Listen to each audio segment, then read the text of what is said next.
Petit Jornal. Inteligência e irreverência em doses diárias.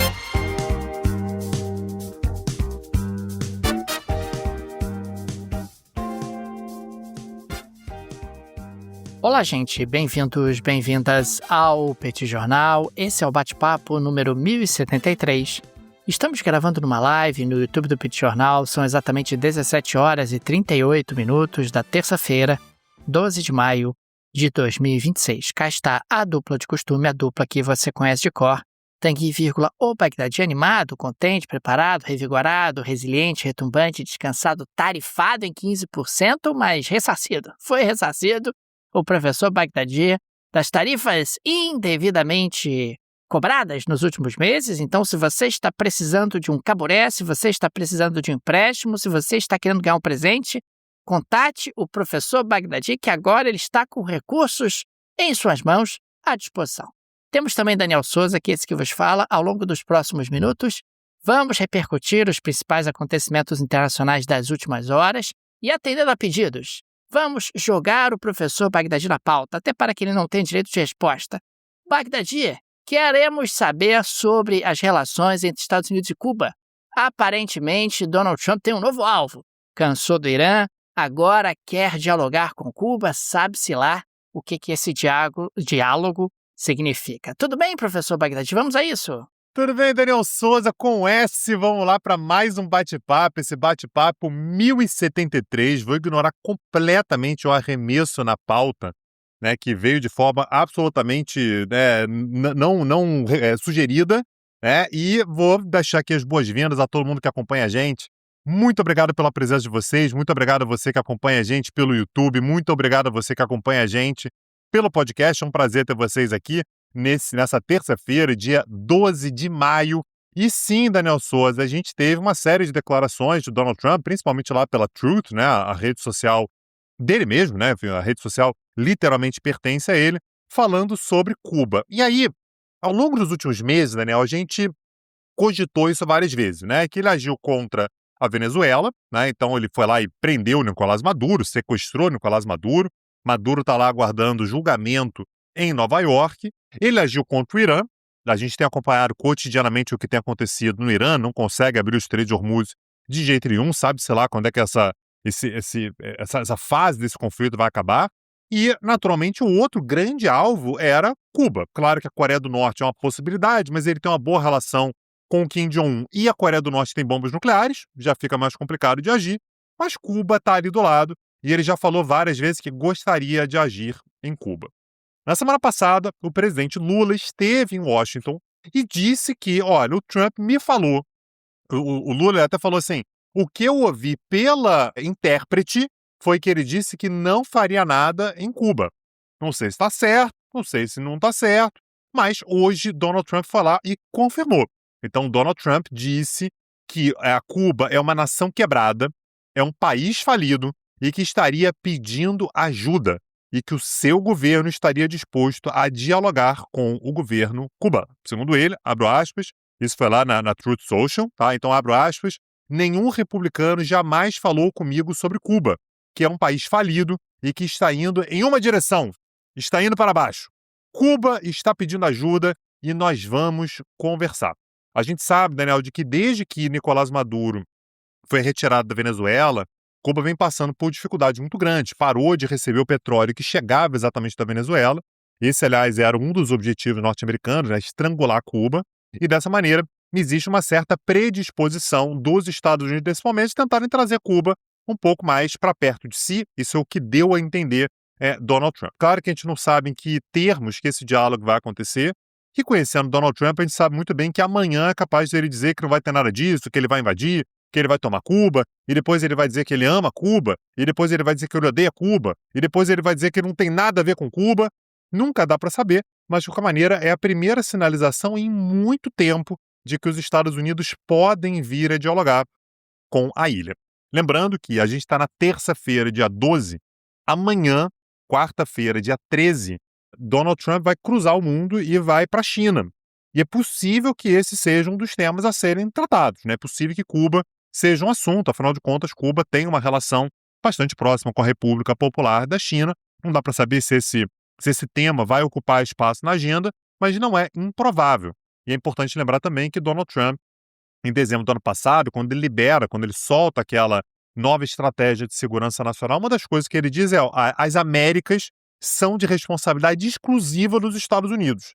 Não tem China, não tem Rússia, não tem nada disso. A sinalização que ele pode estar dando também é: olha, China, em Cuba, se tiver que alguém dialogar, sou eu que vou dialogar. São várias possibilidades para esse diálogo, inclusive não acontecer nada, mas a gente tem que acompanhar. É um dos temas mais importantes para a política externa dos Estados Unidos desde 1959, quando aconteceu a Revolução, Daniel. Vamos acompanhar de perto para ver como é que fica essa relação entre os Estados Unidos e a ilha cubana. Tanguy, nós chegamos a destacar aqui no Petit Jornal que, segundo o governo americano, o custo da guerra para os Estados Unidos, da guerra contra o Irã, seria de aproximadamente 25 bilhões de dólares. E é interessante que saiu no Financial Times uma matéria envolvendo um estudo da professora Linda Bilmes, de Harvard, destacando que o custo da guerra é muito, mas muito superior a 25 bilhões de dólares. Afinal, a professora destacou que isso é apenas a ponta do iceberg, considerando, inclusive, os números do governo americano, que o custo militar seria de apenas 25 bilhões de dólares, o que a gente não confia 100%, acredita que esse custo seja bem maior.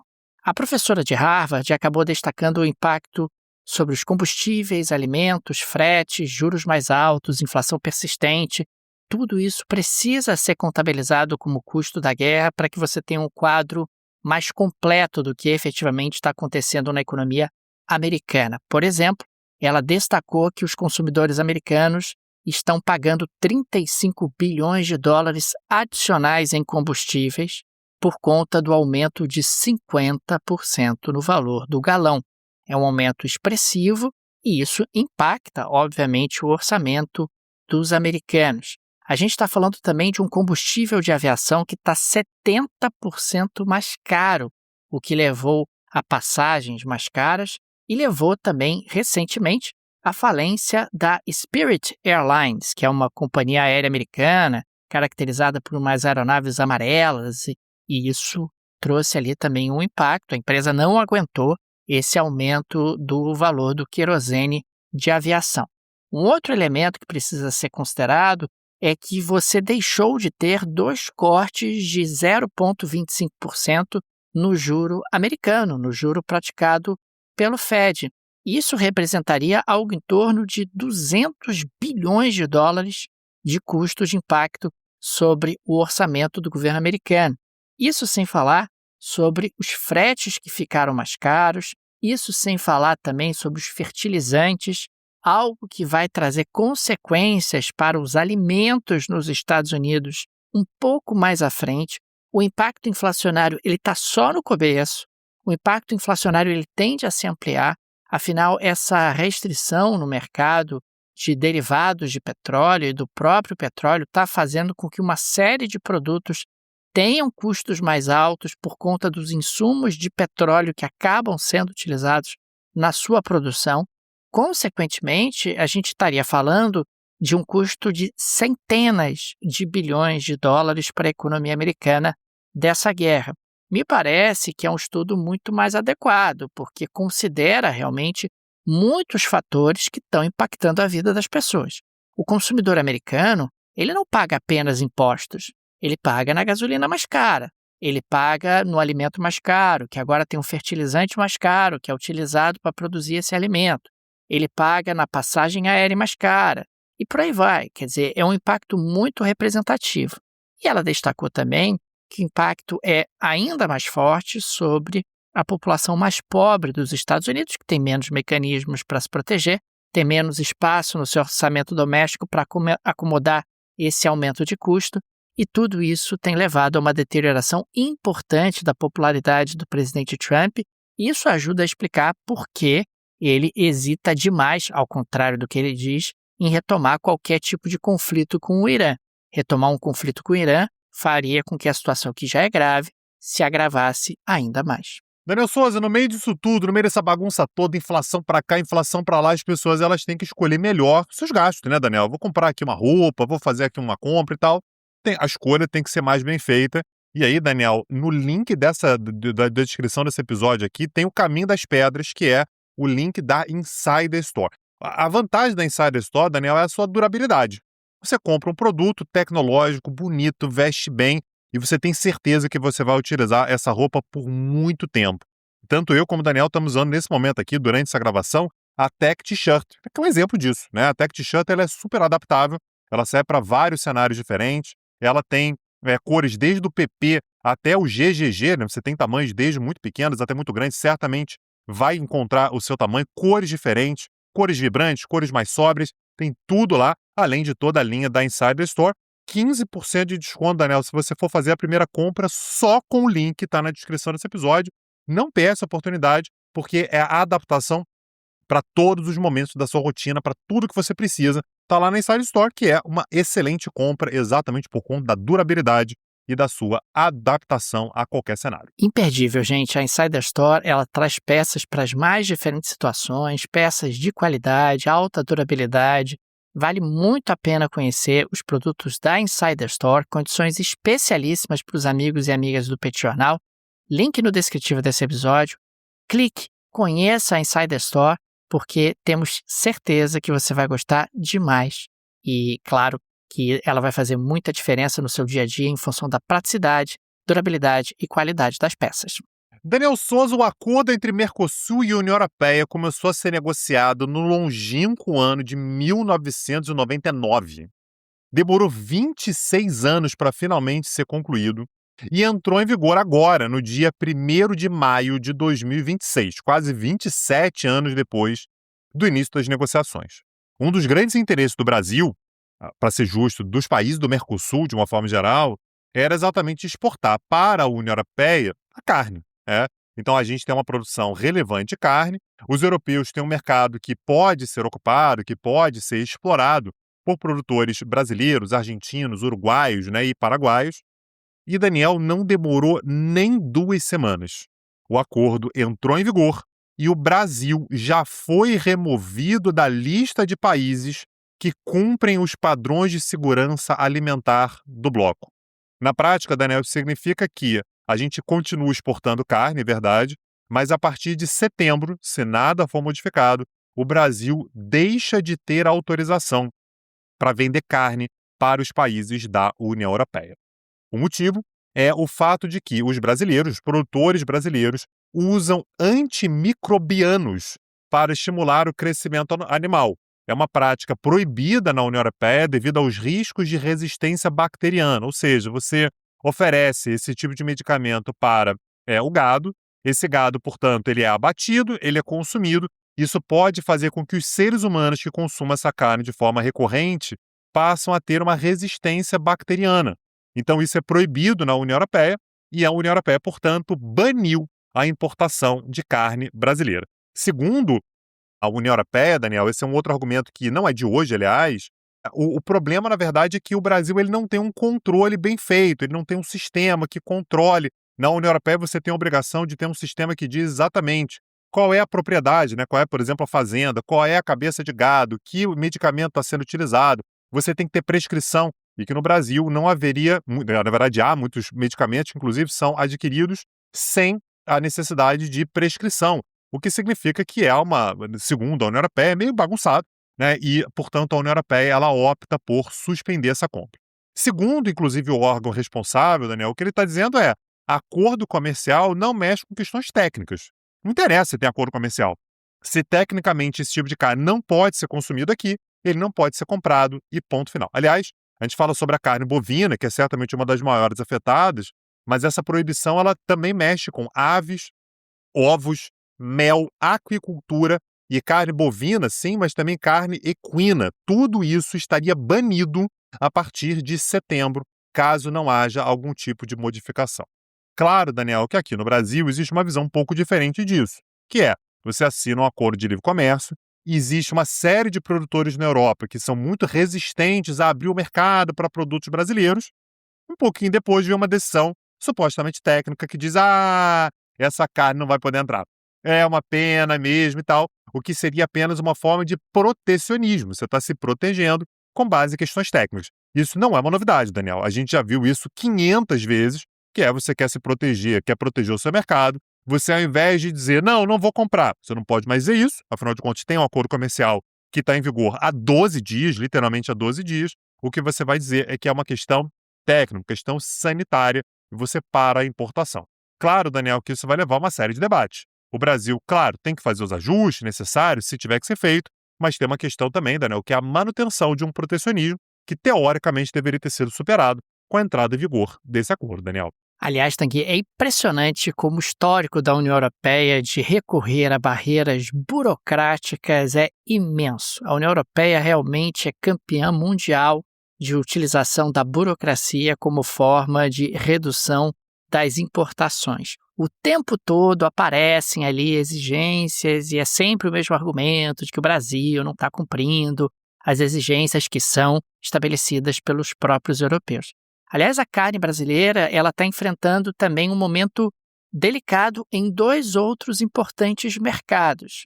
A China informou nesse último domingo, no dia 10, que as importações de carne bovina brasileira já alcançaram 50% da cota prevista para 2026, no mecanismo de salvaguarda comercial estabelecido pelo Ministério do Comércio chinês.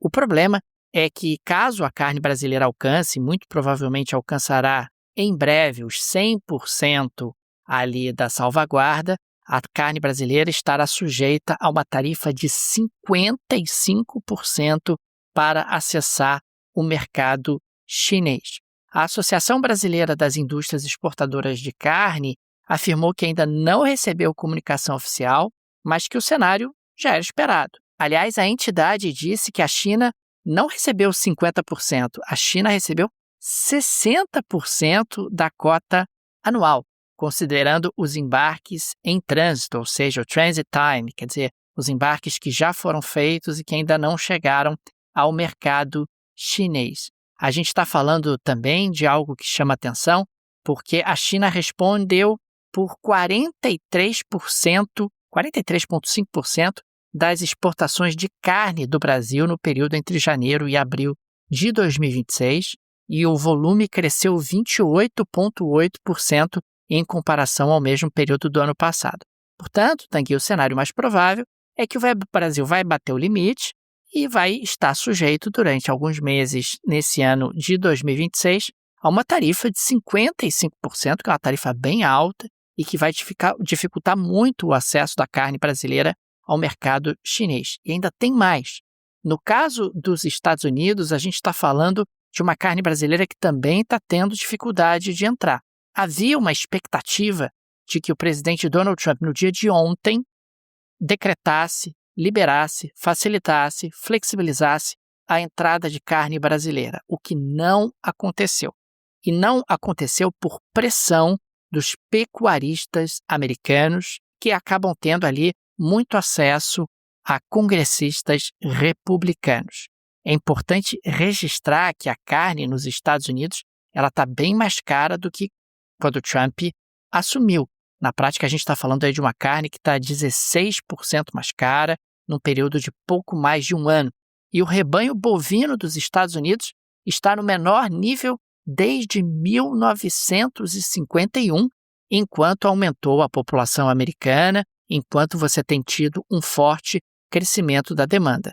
É sempre importante lembrar que os americanos consomem muita carne, inclusive nos hambúrgueres, e, consequentemente, a entrada de carne brasileira poderia diminuir bastante a pressão inflacionária por lá.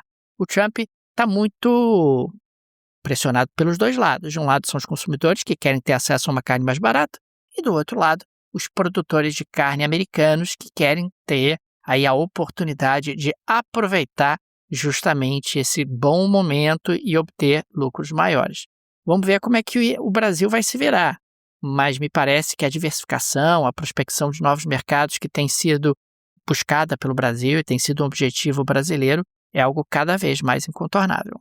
Daniel, no dia 1º de janeiro de 2027, acaba o mandato de Antônio Guterres como secretário-geral da ONU.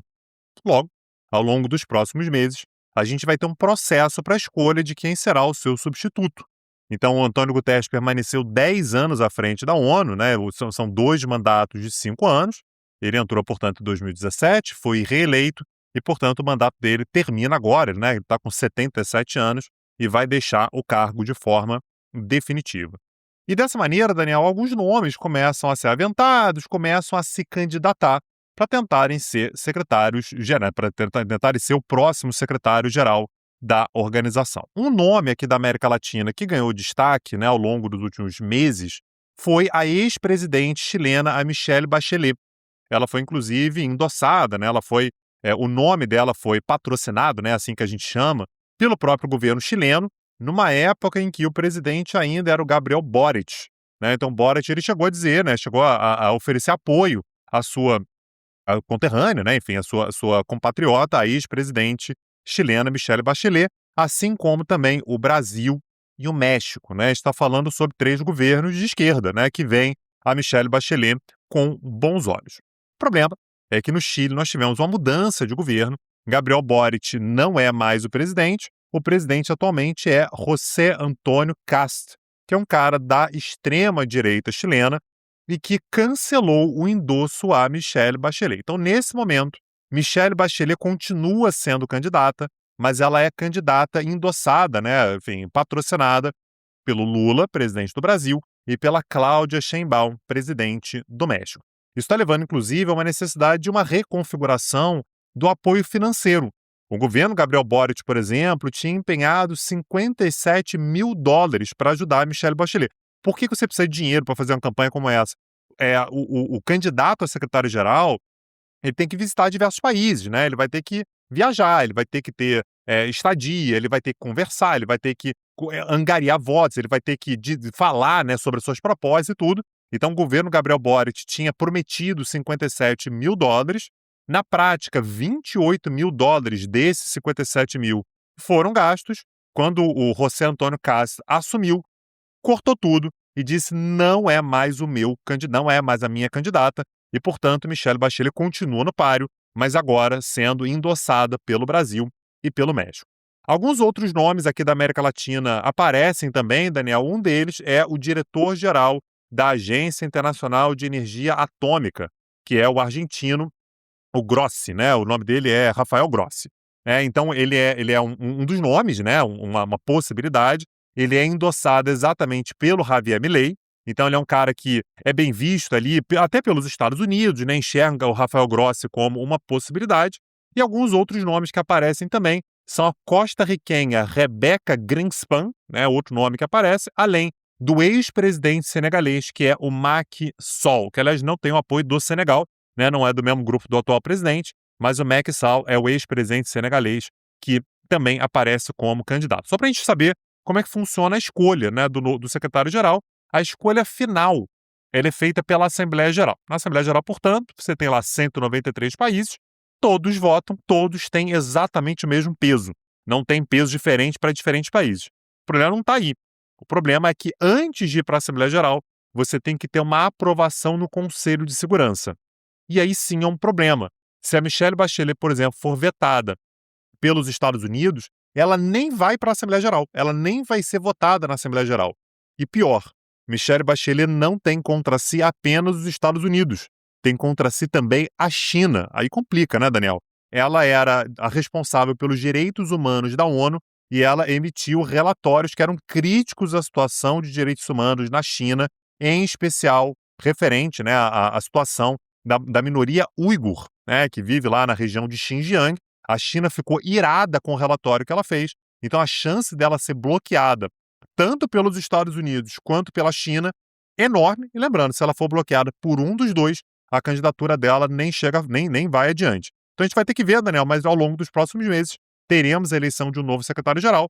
Michelle Bachelet está no páreo, mas não parece ser nesse momento a mais cotada para assumir, Daniel. Tanguy, vamos avançar para a geleia da Shakira de hoje, terminando com uma nota um pouco mais leve o nosso episódio? Daniel, na geleia da Shakira de hoje eu queria que você me falasse sobre um zoológico da Armênia. O que aconteceu por lá, Daniel? Me conta. Tanguy, é o zoológico de Yerevan, né, a capital da Armênia, que se envolveu em uma polêmica e uma confusão. O que acabou acontecendo na prática é que a polícia de Yerevan, no início desse mês de maio, recebeu a informação de que uma zebra havia escapado do zoológico e que estava solta na Avenida Mayas-Niklan, que é justamente a avenida que margeia o zoológico. E aí, Tang, pouco tempo depois, o zoológico disse, não tem nada a ver com isso, não fugiu zebra nenhuma, não. Foi um camarada que pegou aí o seu burrico e pintou como se fosse uma zebra para gravar um vídeo, e a zebra acabou escapando dele, e eu não tenho nada a ver com isso, absolutamente nada a ver com isso.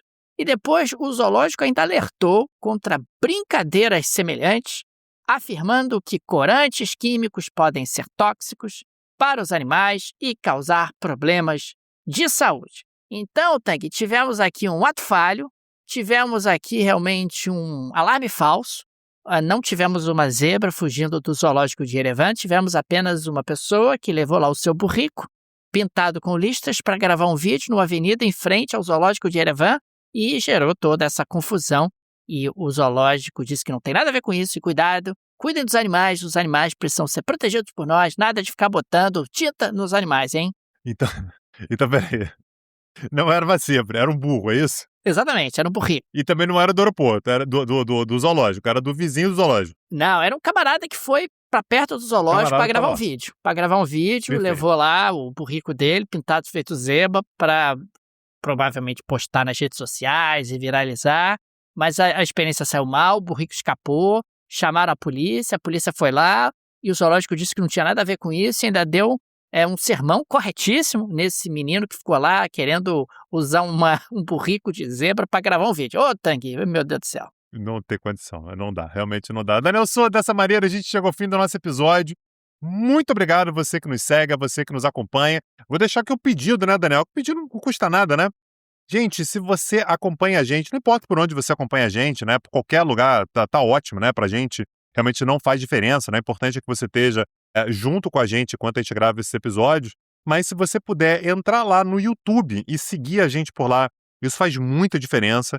Assim como seguir a gente também no podcast. Não importa qual seja a plataforma que você utilize, mas segue o Petit Jornal. Se puder dar 5 estrelinhas lá pra gente, isso sim faz muita diferença, ajuda o Petit Jornal a chegar a mais gente. E é uma forma também de contribuir, né, de valorizar o nosso trabalho. A gente grava aqui todos os dias, dá um trabalho danado, a gente faz com muito prazer, assim, muito bom gravar o Petit Jornal, mas dá muito trabalho realmente, gravar, editar, pesquisar, né, conseguir fazer uma pesquisa para, né, passar adiante a informação sempre correta. Então, se você puder dar essa moral pra gente, vai ajudar demais. E se você quer mais Petit Jornal, acessa lá petcursos.com.br. Daqui a pouco tem aula. A gente grava toda terça-feira às 19 horas. As aulas são ao vivo, ou seja, você pode assistir essas aulas lá junto com a gente, contribuindo, mandando perguntas. Vai ser um prazer se você estiver com a gente. Acessa lá petcursos.com.br. Fica aqui também o nosso agradecimento aos apoiadores e apoiadoras do Petit Jornal, vocês que ajudam a manter o nosso projeto de pé.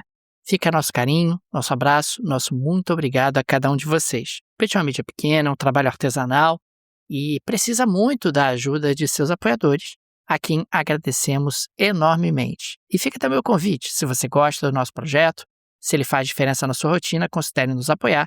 No descritivo desse episódio tem várias alternativas. Tem a chave Pix, que é uma forma prática e instantânea de apoiar o Petit Jornal. Temos também o link do Apoia-se, o link do Patreon. Tenho certeza que uma dessas alternativas será confortável para você. É isso, Daniel Souza. Amanhã estamos de volta. Um abraço, até a próxima. Valeu! Tchau, tchau. Petit Jornal. Inteligência e irreverência em doses diárias. Acesse www.petitjornal.com.br.